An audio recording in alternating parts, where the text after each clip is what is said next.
com blusa, né, de fio, daí traz mais a blusa do que...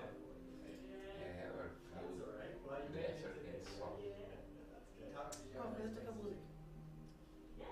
Mason, yeah, but... Hey, Asma, how are you? Good, how are you doing? Nice seeing you again. Nice to see you too. Pleasure. Pleasure. How's it going? Very well. Good. And yourself? Good. Yeah. Good Thanksgiving? Yes, I did. Yourself? Awesome. Yeah, it's good. Good, glad to hear it. Alright. I don't think we've met. My name's Attila. Oh, my name is Anna. Anna, pleasure to meet you. Andre. Andre? Andre, nice to meet you. All right. Good morning. Good morning for folks here. Good morning for folks online.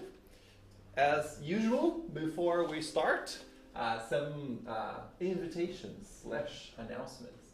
Next Sunday, October 23rd, we're going to have another event here at FSS. It's our Italian lunch, so be prepared for a lot of carbs. A lot of good pasta, maybe some risottos. So we'll be happening here at FSS just after our talk. That ends at noon, so we'll be starting about 12:30, and yes, we'd like to see everyone here and enjoy and start having those regular events where we get together after 2 years that we were not able to do that. And yeah, if you have any questions, please, you can contact us through our WhatsApp or contact at fsscalgary.ca. Hopefully, we can see all of you here. All right, I'll just open here, random text, so we can start harmonizing. This is from Our Daily Bread, our dear Chico Xavier, by the Spirit Emmanuel. And the text is number 76, and the title is Witnesses. And the passage is from Paul in the letters to the Hebrews, chapter 12, versicle 1. And he says, "Therefore, since we too are surrounded by such a great cloud of witnesses, let us leave behind everything that hinders." And Emmanuel elaborates, "This concept of Paul of Tarsus deserves special consideration by students of the gospel. Each human existence is always an invaluable day of struggle, a general step towards infinite ascension.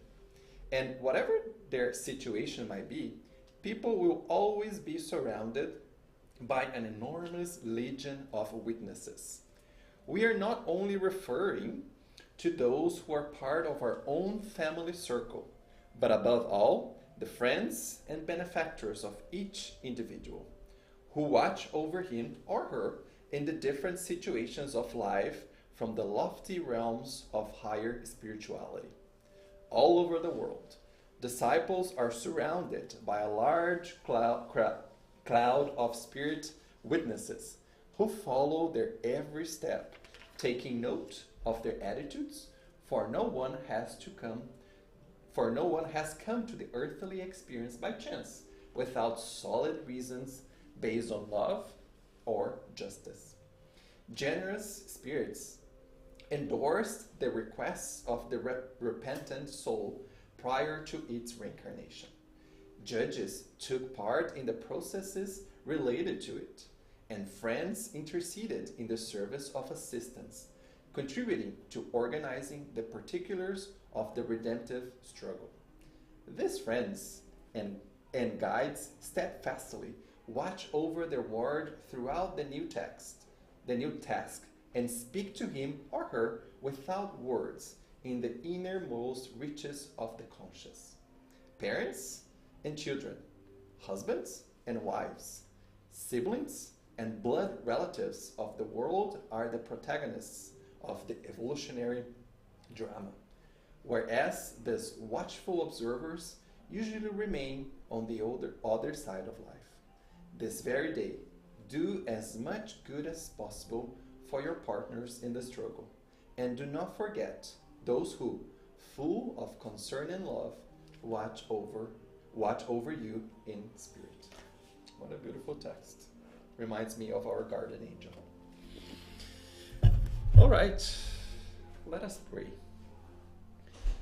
So let's raise our thoughts. Let's connect to God, to Jesus, our Master, to the spiritual team of FSS, and to each one of our guardian angels. And let's be thankful, let's be grateful for everything that has been given to us, for all the help, all the assistance, be it material and more importantly, spiritual, that helps us in this journey that we're all here to progress in our moral evolution. Let's be thankful and grateful for this house, this second home of love that provides us this channel to enhance our knowledge, to be that place that we can acquire information and reflect on what does that mean for each one of our lives and how we can start feeling and living Jesus' teachings and the Spiritist doctrine in our lives and in all the tasks and in all this journey that we are here by the merciful God to be a better immortal spirit. Let us ask that our meeting be blessed with serenity, peace, love, and happiness. So be it. All right. Just use it.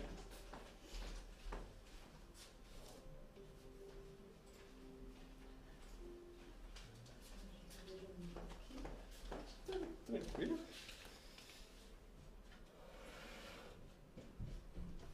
All right. So the topic for today is the lightness of the Immortal Spirit. And the question is, how serene and how are we incorporating or at least being thoughtful of the virtue of serenity in our evolution, our moral journey to evolve as an immortal spirit, and more specifically, surrounded by this world that we are living in right now, that is bubbling with so many things that we are going to talk about today. So, in order for me to prepare for this talk, I base in two reflections.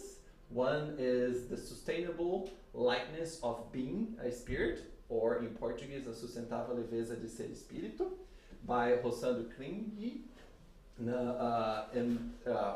that he did in the Kardecian Spiritist Society of Florida, down in the US.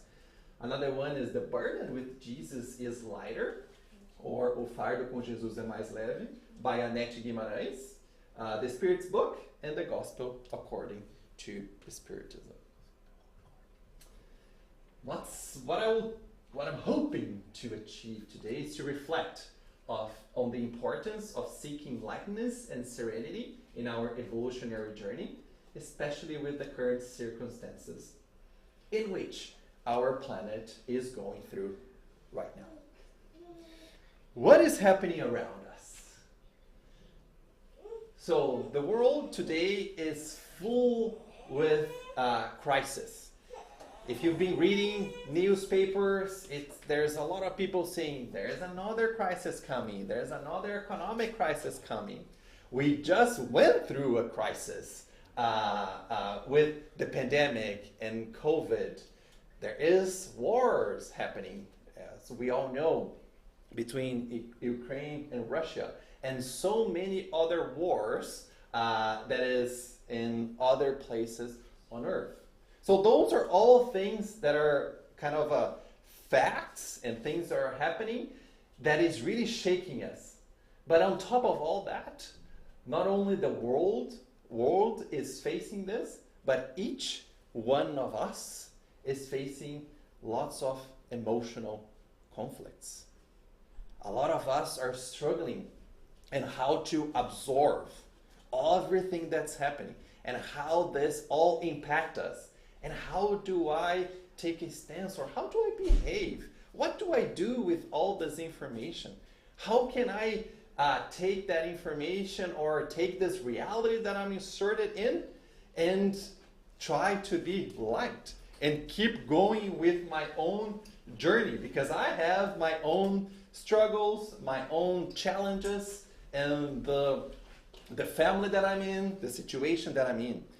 So all of this, it's a deep crisis that affects all areas of the human society.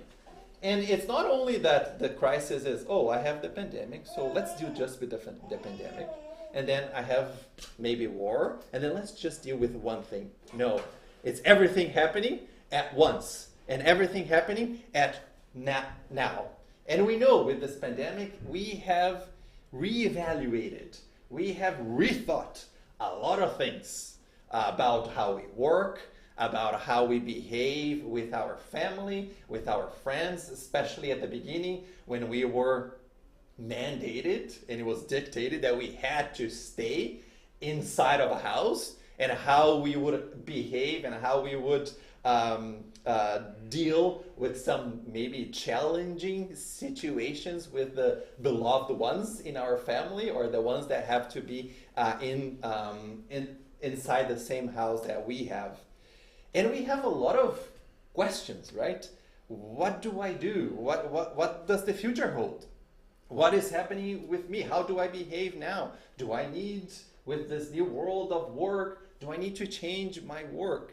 Do I not? What does the future hold? And we know that we have so many questions, but a lack of answers sometimes. It's like, okay, what do I do? So, but we know, based on the Spiritist doctrine, in general, our society has been advancing. If we compare how we were maybe 2,000 years ago, or we don't need to go that far, maybe 100, 150 years old in the past, what we are experiencing now, we have done some advances. And if we look back in some of the wars, revolutions, every time that we need to go to a better future, or to a future that is different from the past, there is a transformation, there is a struggle, there is a little bit of pain that we need to go through so the new can emerge and the past can be in the past, right? And that's not only for society, but even for us. If I want to be a different person, maybe I have some habits or some things that I don't like in myself that I need to change as I do my self-discovery part of it. In order for me to take or to let Luis off the past and just create a new Luis of the future, that is a process that takes time. That is a process that takes effort. That is a process that doesn't happen, I want whatever new Luis means by tomorrow or by next week. So the same way that the world is bubbling with and simmering with a lot of changes, we ourselves are simmering and bubbling with a lot of changes. So we can let the old of us, whatever that old means, and we can work towards the new Luis, the new Ana, the new Atla, the new whatever we want to, or whatever we want that new to be, right? And this process of deconstructing takes time, takes a lot of reflection, takes a lot of courage, and the importance is if we take that process on a heavy way, and in a sense that we demand that perfection of us, that we demand that speed, that I want that by tomorrow or next week, that can create a lot of anxiety, right? Or we can say, I can just picture that Luis, that is, I don't know, whatever that means, that is better, and I just struggle with some anticipation, right? I wish I could do that. Or I'm so nervous if I want to get to that future state that sometimes I get stuck with fear, and I start just preoccupying myself with stuff that I don't have the control right now. And there is this concept that Alirio, Rosandro, and a lot of psychologists use, that sometimes that anxiety on the anticipation is because we are just preoccupying with that future, and we forget of occupying ourselves of what each one of us can do right now, right? And as I was kind of reflecting myself about this world transformation, and as I just mentioned that in order for the new to emerge, we need to deconstruct the old. What does that have all to do with God's law and what the Spiritism doctrine tells us? So I want to bring the law of progress. Because would you agree with me? Everything that I described from the past to the new future, it is a progress. We are going from point A to point B. Hopefully that point B is better. And what does the Spiritism doctrine talk about this law of progress? If we go to the third part of the Spirit's book, it's that third part, the moral laws, there is around the question 770 questions about this law of progress. And one question asks, does the perfecting of humankind always follow a slow, progressive march? Sometimes, I want to get this done now. Figure out world, I want a better world, and I want a better Luis. But Kardec was smart to ask, is it always that way in this slowest march? And the Spirit says, moral revolution, like social revolutions, are introduced in the minds of a nation slowly. They continue to evolve for centuries and suddenly sprout, toppling the crumbling structures of the past that is no longer in harmony with the goals and objectives of a new day. So, I was born in 1982.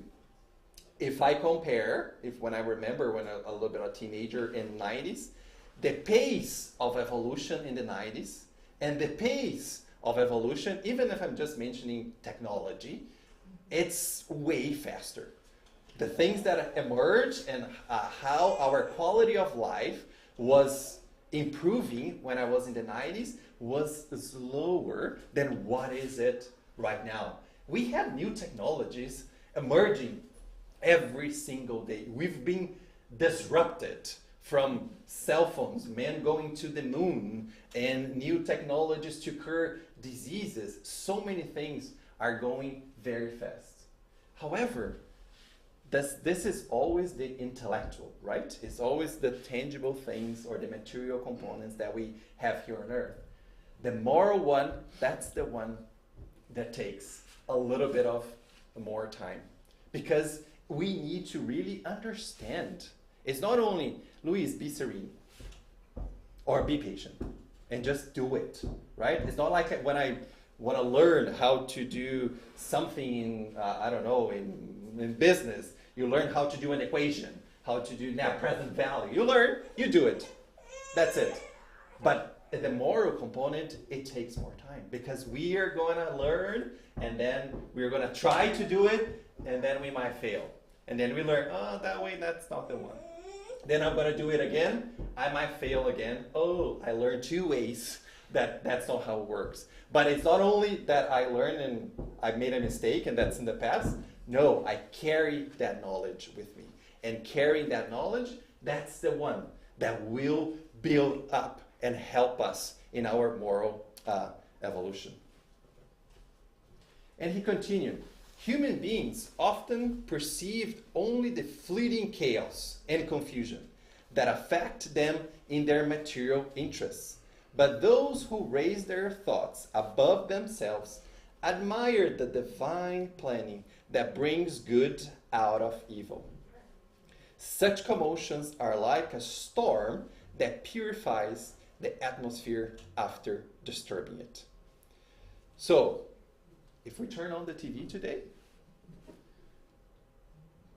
you might be discouraged, or we might be discouraged of everything that we're hearing, right? Because as the Spirit says, in this time, we perceive, I think it's more prominent, that chaos, right? It's like, yeah, this planet's doomed to fail. There's no way that society and human beings are viable, because everything that I'm hearing, it's only bad things, right? But the challenge, the invitation is, as we're going to explore down the road, is how do I behave? How do I take or separate? I always love what Emmanuel mentions about the market of ideas. The market of ideas today is crowded with so many bad ideas, but also with so many good ideas and good things that are happening. What is our role? What is our role in a market? What is our choice in that market? Am I choosing just to look at the evil and the chaos and the confusion? I'm not saying that we should be alienated, not watch TV anymore, and live in a cave. That's not my message. But it's what do I do with that information? Am I choosing to believe that's it? Actually, Kardec, maybe the Spirit's, not sure if you're right, but I have no hope.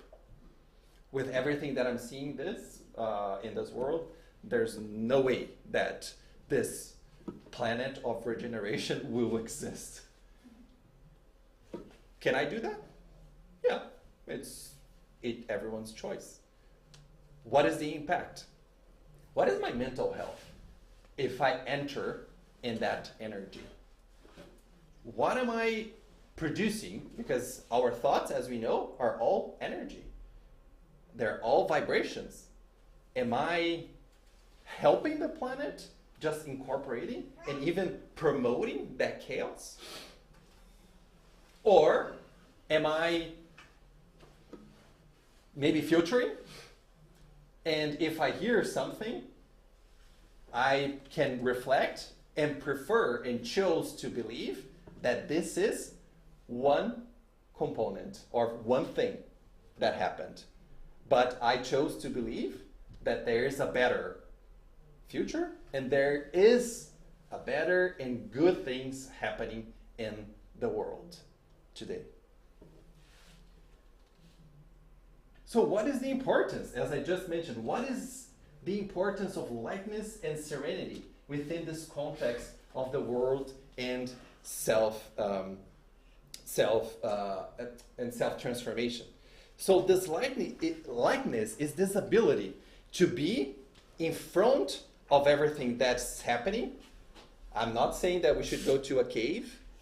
I'm saying that we should face, that's a reality, but maintain my serenity, maintain my lightness. Am I going to be able to do that 100% of time? Probably not, because there are some situations that are very impactful to us, meaning it can be news or it can be what we are living in our family or the situations that we're going through in our family, in our work, and in society at all. But it's about that apprentice feeling. If something is happening and I failed, or I said, yeah, that news really shook me down and I'm in this, I'm sad. It's about understanding, why am I sad? Why did that impact me? And how can I change that not course of action, but that change my thought pattern so I can be in a more positive stance, in a positive behavior. And I always remember 2 passages from Emmanuel. Emmanuel says that humanity and society really needs to be thoughtful, not the exact words, but need to be thoughtful and not staying in a chronic pessimism. Chronic is that state of mind that we stay forever. Because when you're in a negative thought, chances are we won't be able to accomplish what we need to accomplish. That's the way that Emmanuel says, okay, that's what you should, or what we recommend you not to do. You can choose to. But then he says in another text saying, the only way for us to conquer and do our things, or to be successful or accomplished, is with positivity.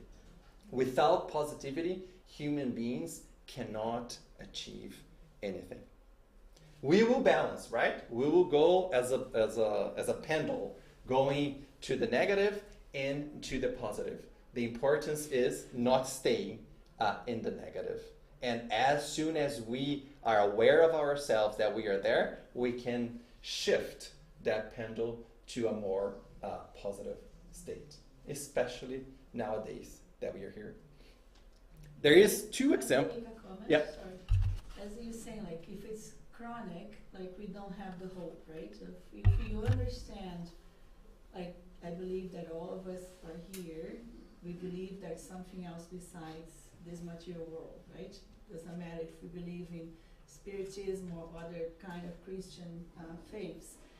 But if we can feel that there is hope, and or we're developing that virtue, it makes it easier to go through the difficult times. And also when we are in a difficult time, and that's I try to practice myself, I try to look back and say, how many other difficult times and hardships I went through, and now I am different, or I overcame that, or maybe I'm still living the consequence, but I'm still going on. Mm-hmm. So when we stuck in that chronic vision, the pessimism, the negativity, the pessimism, like we can't see anything else, right? Yeah. So it makes harder. It makes it harder, yeah. And then we are incapable of seeing all the good that is around us, and even all the help that comes. And people, there are sometimes a smile from someone, you don't see that smile as something that can brighten your day, and even your smile could help someone else, but you're not being able to do that, right? And I think it was not by chance, as we know, nothing happens by chance, when we read this text from the Daily Bread of the witnesses. And how am I going to be able to connect with the witnesses, with the guardian angels, if my mental house is on a negative state? It's not logical, right? Our guardian angels are there. It's up to us to decide, am I going to establish a connection, a positive one, or no? I can decide, no, I can't do right now, or I'm not able to. Our guardian angels will say, yeah, bye, Luis, I gave up on you. No. It's he or the spirit will be there, and it will be up to me. When I'm ready to shift my mindset and go into a better state, then yes, that spirit, that witness will be there to help me. And another way that Rosandro mentioned is, as I just mentioned, right, this breaking news, and this, if you turn on the TV, you go to those news channel that is 24/7, repeating things that you sometimes I think you just get hypnotized, right? And it's in the interest of doing that, right? What is our role, but in interest of who that we need to just stay focused on that negativity, right? We know there's so many in the business world or in the world that we're living in. There is that the profitable component that we know that negative news sells more, is more profitable, right? However, is that, if I gonna use a wrong term, but just as an analogy, is that profitable for us? What is that producing? If it's profitable for, I don't know, whatever business that makes money off that breaking news, am I reaping the benefits, or am I seeing the benefits of just that negativity? Personally, and according to the doctrine, I can infer that no, right? Here is, every time in those breaking news on those channels, the negativity sells more, and it's that 24/7. But it's way less. They don't show everything that's good that is happening in the world. Everything. And just take an example. How many non-profits and people that are down in Africa, just to use an example, helping people with water, with surgery, with help in all shapes and forms. How many people are there in Brazil? How many people are here in Canada or in the US helping others to have a better life? But that is not kind of advertised, or is advertising a way lower scale. Sandro, when he was talking about, he mentioned that I think at one instance he was invited to talk about or to console an audience because there were two pieces of news. One news was that one friend took the life of other friend. Another news is mother took the life of a children. So those are very, it's like it is sad. But here's the choice. He preferred to believe that friendship and motherhood is not about taking lives. That was one situation. That was one instance that happened. The But exceptions, right? exactly.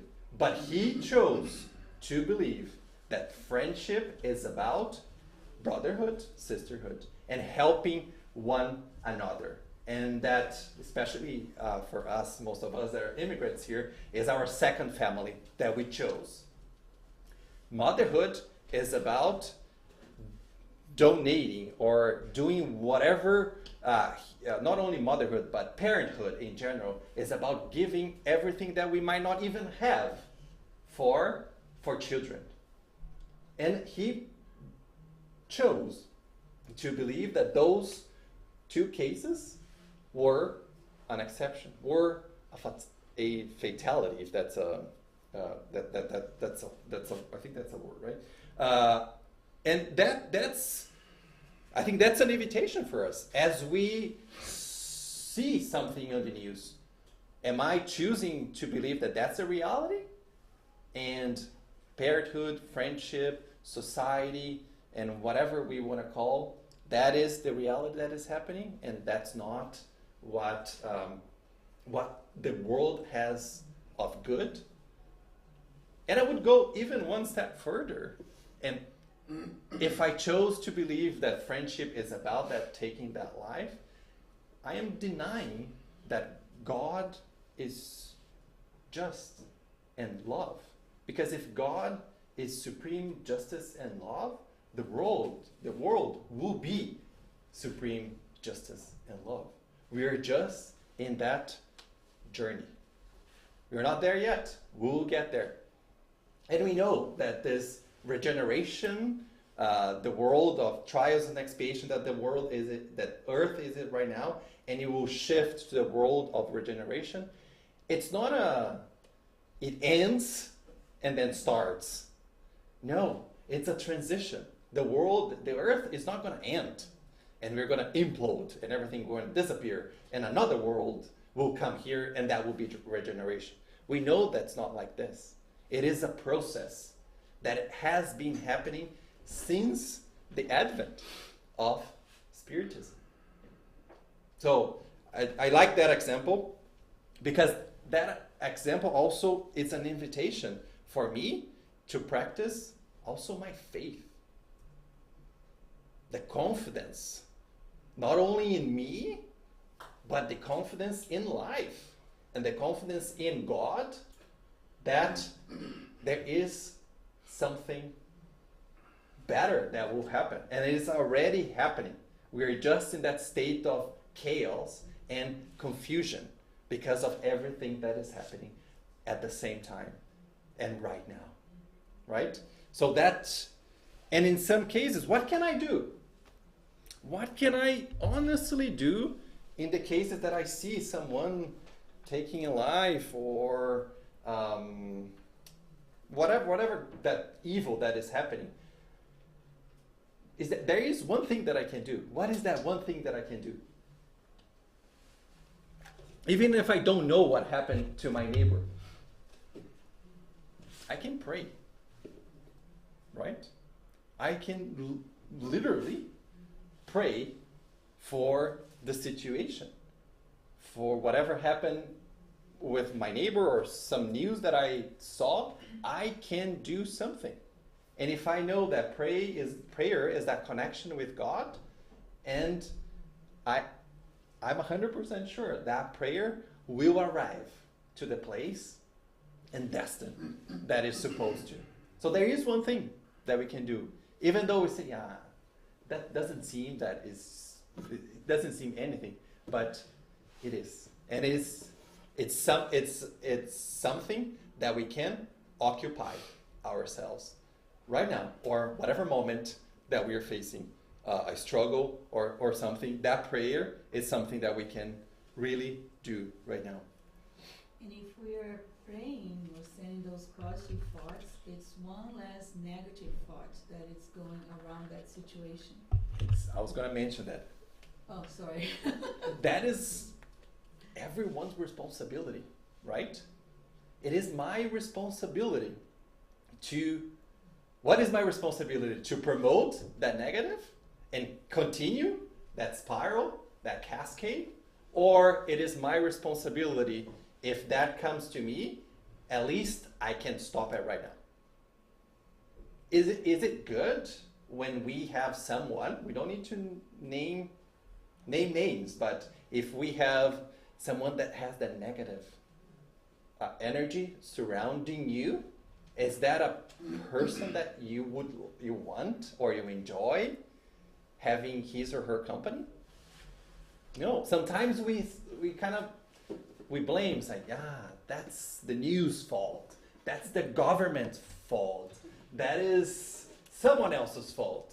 Have we reversed and thought about sometimes maybe I'm the one that I'm propagating or I'm promoting some of that negativity, right?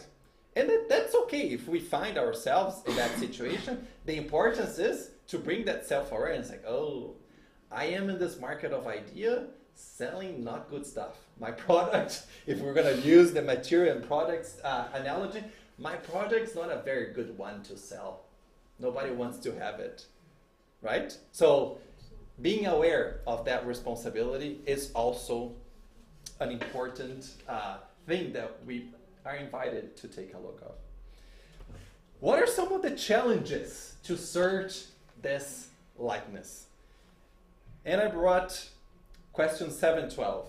Why has God made using material things so attractive? So tricky, this God, eh? Why did he make the material stuff so attractive? And the Spirit's answer: for two reasons. First, to motivate human beings to accomplish their mission. And second, to test them with temptation. So we know that in our society, we get overexcited with consumption, right? We enjoy, it's like, yeah, now I got this thing. Oh, but there's another version of that. Now I want that thing. Oh, but now they just launched another thing. Now I want that thing. Oh, now I have that goal. I achieved that goal. Oh, now I want that goal. You see, even though that focus on the material component, but that drives us, that motivates us to achieve something. So even though I'm not saying here, yeah, we should sell everything and don't own anything. We know, and if you want to know more, the Gospel According to Spiritism has a whole chapter about the material component and how important it is, and how it serves a purpose. Otherwise, it wouldn't exist. The challenge here is how we balance that purpose. As how, in our balance here, am I just worried just to acquire stuff and I become a person that has things? Or am I balancing it and I'm putting my efforts to, yeah, I need that stuff to survive, but I'm more concerned and worried of being someone, not having things, right? So it motivates. Otherwise, look at the scientific discoveries. If we didn't have that material component, how we are going to achieve that? We wouldn't be able. What was the motivation? There wouldn't be any. However, are we seeing that God is like, now he's testing me with this temptation? What does he mean by temptation? And what does it mean that he tests us? So Kardec asks, what is the purpose of such temptation? Why God is being so tricky? To develop their reason so that they may learn to keep themselves from excess. That is, the temptation is kind of the pendulum or the things or the criteria that I will measure my balance. Because if I just focus on that material stuff, my balance, I'll be too much in excess and I forget about who I should behave, who I should be as a human being. And Rosandra uses a very interesting analogy. Can you imagine if there were no consequences for us in terms of eating not healthy? If there was no consequence, we just eat what is not healthy, what's going to happen with our body? We would cease to exist, right? So, if we didn't have that consequence of if I just eat unhealthy, if nothing would happen, then I would continue doing that. The same way with this balance of who do I choose to serve? Am I serving my existential being, or am I serving just the world that I'm living in right now? And the reason is not enough, right? I might know, yeah, if I do this, I get a not so good result. But I can continue doing it. I can. What is the next step is I need to realize it and I need to understand, okay, now if I do this, I get this consequence and this is not good to me. Therefore, I am going to start to take action and change that to do something different. Because only knowing, I know. If I eat X, I have this problem. But I can continue to do it. I can continue with doing it. It's as we feel that truth, in this case the divine laws, then I take the step to, or take the motion, the step to change. And he continues, if humans had only been driven by utilize the fruits of the earth because of their usefulness, their indifference could have compromised the harmony of the universe. God has given them the attraction of pleasure and this in turn incites them to accomplish the designs of providence. However, through this same attraction, God also wills to test them with temptation, and this incites them to abuse. Nonetheless, their reason should free them from it. So here, there's a big virtue. When I'm looking at that balance, it's my discernment. Is this something that is producing good benefits? Does my balance balanced? Or I need to take a look and see what, using my discernment, what is producing good and what is producing bad result. So that's the invitation with this temptation. Use the reason with knowledge, and that reason needs to touch our heart. And we can feel exactly what I should do and how my actions can produce different results.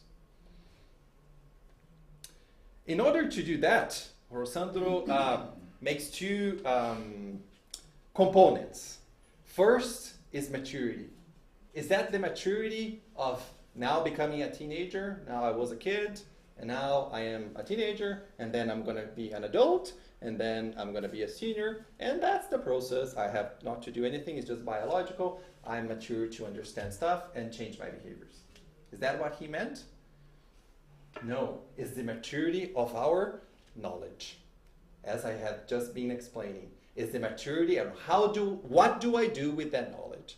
How do I interpret that knowledge and apply that knowledge into my own self, into my own behaviors, into my own thoughts, and into my own habits. That maturity does not equal to reaching teenage years, reaching adulthood, and reaching seniority. Each one of us will have their own time. We can see there are teenagers that maybe they're more mature than myself.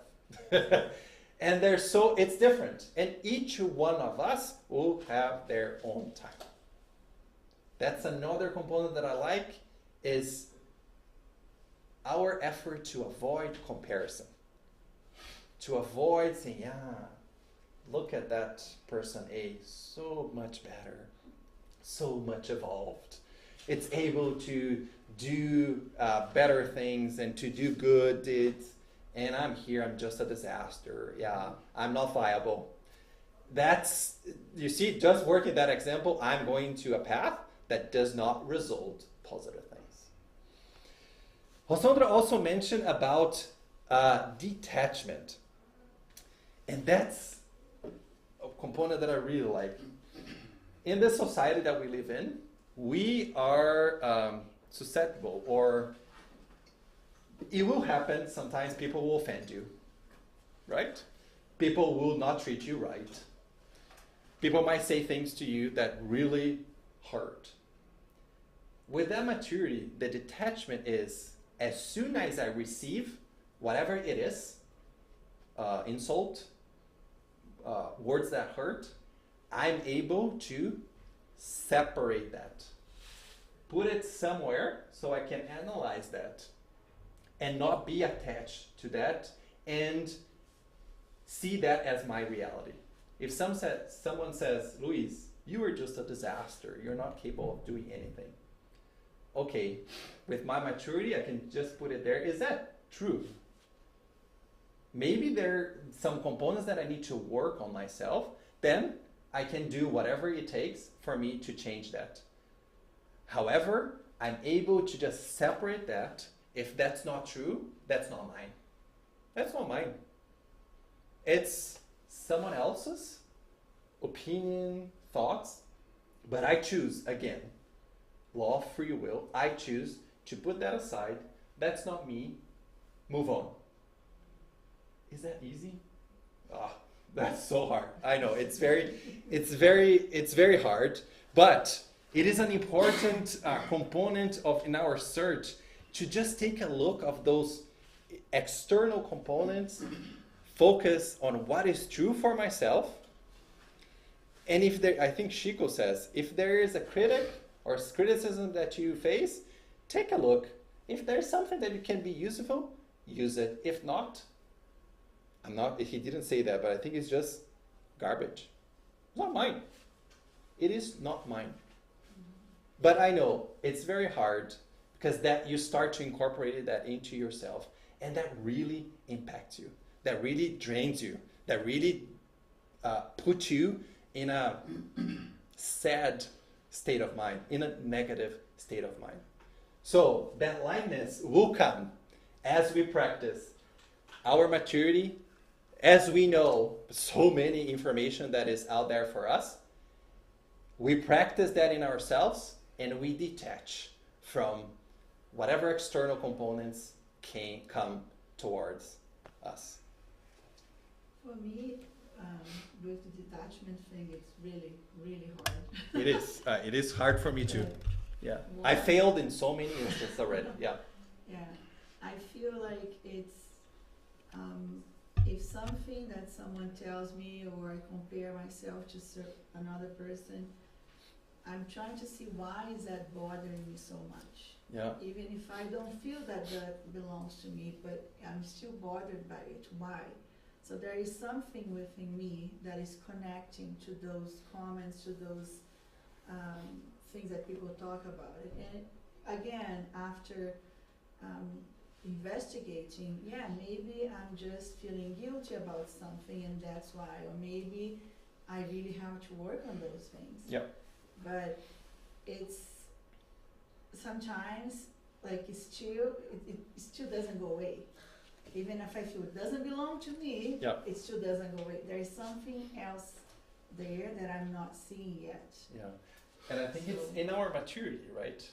Maybe we are mature enough to see, just giving 50% of it, Yeah. right? And then as we progress with the experience that we have, they're not by chance. They always build up on each other. As we mature more, now I'm able to see 75 and do whatever it needs to be done on working myself. Or sometimes I will absorb just a little bit less of that insult, a little bit less of that whatever things that not make us feel good and not value ourselves. And I think that's another invitation. If we believe that we're all sons of God, so we matter, and we are all created the same. We all have the same opportunities, but each one of us decide to take one route, and that's okay. But God will say, but what guides you in finding that route? He wouldn't be fair to say, yeah, you figure it out. He gave us the laws that are the guardrails. Okay, everything that I do, I use my discernment. I look at the reference of the laws, the divine laws. Am I abiding or am I in line with those? If yes, that's good. I'm in the right track. If not, how can I course correct? So I want to end. If we're talking about lightness, I could not bring one of my favorite passage and a passage that has been studied so much. That is Matthew, when Jesus says, "Come to me, all you who are weary and burdened, and I will give you rest. Take my yoke upon you and learn from me. For I am gentle and humble in my heart, and you find rest for your souls. For my yoke is easy and my burden is light." Jesus said already that the burden is light. And I came across Annette Guimarães, I didn't know at that time, and she was challenged to explain this passage of the burden light. And someone gave her, say, hey, tell me how, if you have to carry 50 pounds, a bag of 50 pounds, if you're saying that the burden is light, how 50 pounds is lighter with Jesus? That was her challenging question. If you believe in Jesus, you're carrying 50 pounds is not 50 pounds with Jesus. And she explained that. How is that possible? And I'm going to try to do my best here. In order to start explaining that, we need to understand pain. So she explains that pain is a vital sign. Vital sign. We only feel pain because we are healthy. Pain is not a sign of disease. Let's take an example. A kid or someone has an ear infection. He has or she has fever. Fever causes pain. Is fever the disease? No, it's the ear infection. The fever is the body saying, alert, alert, there's something wrong. The baby needs to cry and something needs to be done. So pain is a vital sign, and pain protects us and keep us alive. Can you imagine if I go to the stove, and it's the things are on, and I put my hand, it hurts. It's my body saying, Luis, your cells are dying because your hand touched something and you need to take your hand out of that. Does that make sense? Do all people feel pain the same way? No. We feel it sometimes different. When I have a cold, it seems that I'm dying. Like I don't deal very well with pain. So, but what happens? Why do people feel pain a little bit less intense or more intense? She explains that in our spinal cord, there is a gate control. That gate, when it's closed, we feel less pain. When that gate is open, we feel way more pain. So that is one indicator. That gate helps us with more or less pain. Who controls this gate?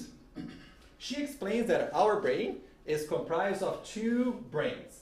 The primitive brain, I'm going to just call it primitive, he is the guy. He is the gatekeeper that gives it or let it open or close. This brain is present in us and also animals. We also have the new brain, the neocortex, that is only for us. What happens in the primitive brain? What is its activity? If we compare us with the animals, as we are we have the same part, this is all the instincts. The primitive brain is where we have our fear. It's where we have our anger. It's where we have when you're jealous, or all more of the, I don't want to say, it's where the not so much virtuals will be processed. When that brain is pumped with anger, pumped with fear, that brain is so busy with that the gates are wide open. What happens with pain? Come on in. I want to feel you. What happens in the new brain? The new brain is everything that is about the virtual. It's everything that we as human beings can abstract. It's when we are practicing charity, when we are practicing fraternity, when we are practicing all love, compassion, empathy. So, if we decide to stimulate the new brain with all the virtues that we're invited to do, that new brain gives a little bit of less work for the primitive brain, and that pain, that gate control can be closer because we're decided to use that part. There's less activity here, and our primitive brain can dedicate its effort to control that gate, and that gate can remain closer. I'm not a scientist, but I think it's impossible that we just close it all and we don't feel pain at all. So what does that all mean? That the invitation that we practice the virtues, that we practice the positive side or the virtues that we are encouraged by Jesus and by God, so we can let the primitive brain and not focus on the fear, not focus on jealousy and all the negative components, and as we all of our thoughts and as we pray, that's all the new brain that is doing the work and is helping us to close that gate. And as I think I mentioned when I did the talk about habit, when we pray, when we read about Jesus, the science has proven that different parts of our brain are touched and are enlightened. And that helps us, for the burden to be a little bit lighter. But then you might ask, let's consider that you're carrying a bag going up the hill of 1 pound. As you go up, halfway, you might feel even more tired, and that 1 pound can even be heavier. So what's the explanation there? And then she brings, let's imagine that as you're going up the hill with your bag and you encounter Jesus. And Jesus says, the reason why you're carrying that bag is because of this. The reason why you're carrying this weight is because each one of you will have an explanation of our burdens and of our challenges. Does that make that backpack a little bit lighter? To understand why you have to carry that backpack a little bit even further, because Jesus has explained to you. In this case, she's just using an analogy. Jesus can be represented by our own thoughts as we understand why we're going through a challenge that we are going. What is the reason and what am I trying to learn with that challenge in life? So we can continue carrying with our backpack.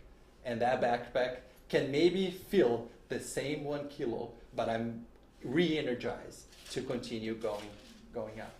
So I just want to bring this because I thought that was a very scientific explanation that really resonated with me and really invited me to practice my new brain with faith, with pray, with charity, with love, with empathy, compassion, and so many other things. So I can let my primitive brain take care of the gate control. And when I have to feel pain, maybe my pain will be a little bit less and my burden will be a little bit lighter.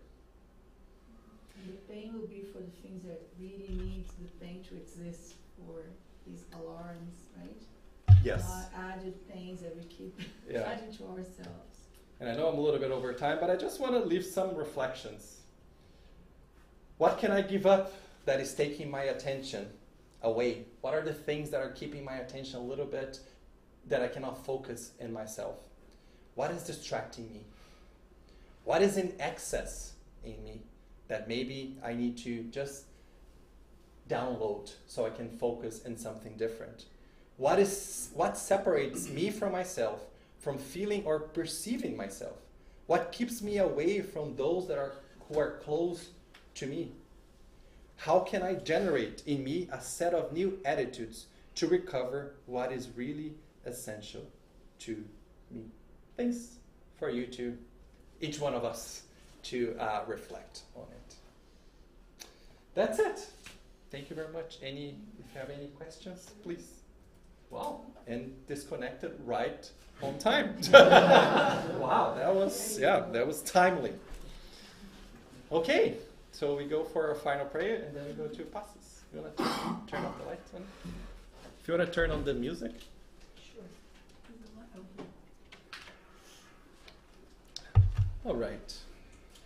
So connected that we are right now with God, our Father, and Jesus Christ, our Master. Let's again be thankful for all the joys, for all the help, for everything that has been and will continue to be provided to us as we continue in our journey of moral evolution. Be thankful for this house again. Be thankful for the Spiritism doctrine that shines the light, and all the human beings and all the immortal spirits that help us understand more of the gospel, the Jesus gospel, that help us understand more about the Spiritism doctrine. And we can continue in our process of maturity to take this knowledge, mature it, and really start feeling it, really start living it, so we can have a journey that is more serene, that is more light. Let's ask that we have a blessed week, a week of compassion, a week of patience, a week of harmony. So be it.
lives.